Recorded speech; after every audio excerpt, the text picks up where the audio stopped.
Bismillahirrahmanirrahim. Ey aziz, mehriban, Müslüman bazı kardeşler.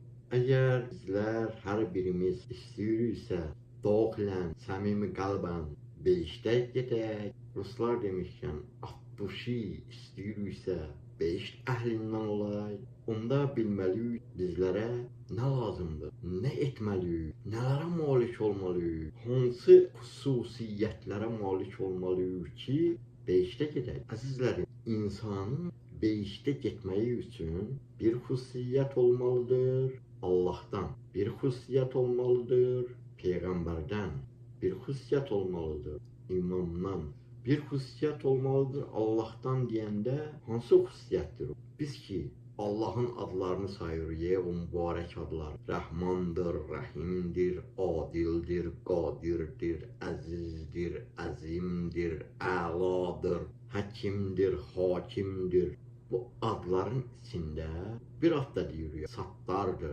Nə deməkdir Sattar sözünün mənası nədir? Bu sözün mənası, yəni eyib örtəndir. Allah eyib örtəndir. Bir xüsusiyyət Allah'tan olmalıdır beşte getmək üçün deyəndə, bu xüsusiyyət bizlərə buyurulur. Allah eyib örtəndir. Bu xüsusiyyət bizdə də olmalıdır ki, beşte getməyimizdən ötürü. Bir xüsusiyyət Peyğəmbərdən olmalıdır deyəndə, nə başa düşməliyik, hansıyyəti başa düşməliyik? Peyğəmbərdən olan hansı o bir xüsusiyyət bizdə də olmalıdır ki, beşte gedək? Peyğəmbərdən olan bu xüsusiyyət, əzizlərim, cəmaatla keçinəndir. Peyğəmbərimizin həyat tarzına baxsaq, görərik ki, Peyğəmbərimiz cəmaatla necə gözəl keçinir, necə gözəl rəftar edib. Peyğəmbərimiz fərq qoymayıb. Bu müsəlmandır, bu yahudidir, bu xristiyandır, bu kafirdir.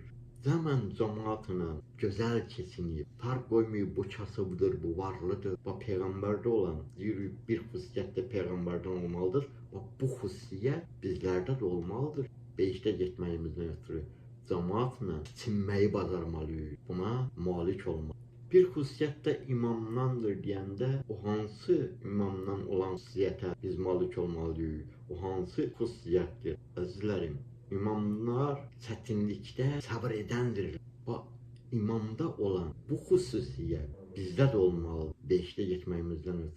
İmam çətinlikdə səbr edəndir. Biz də çətinlikdə səbr etməyi bacarmalıyıq. Bir xüsusiyyət imamdan olmalıdır deyəndə, bu səbr etmək bizlərə buyurulur. Bu üç xüsusiyyət bizdə cəm olsa, biri Allah'tan eyib örtməyi bacarmaq, biri Peyğəmbərdən cəmaatla gözəl keçinməyi bacarmaq, biri imamdan çətinliyə düşəndə səbr etməyi bacarmaq. Onda bizlər beşdə gedənlərdən olacağıq. Beşdə getmək üçün bu üç xüsusiyyət, biri Allah'tan, biri Peyğəmbərdən, biri də imamdan olan xüsusiyyətə malik olsaq, beşdə əhli olacaq.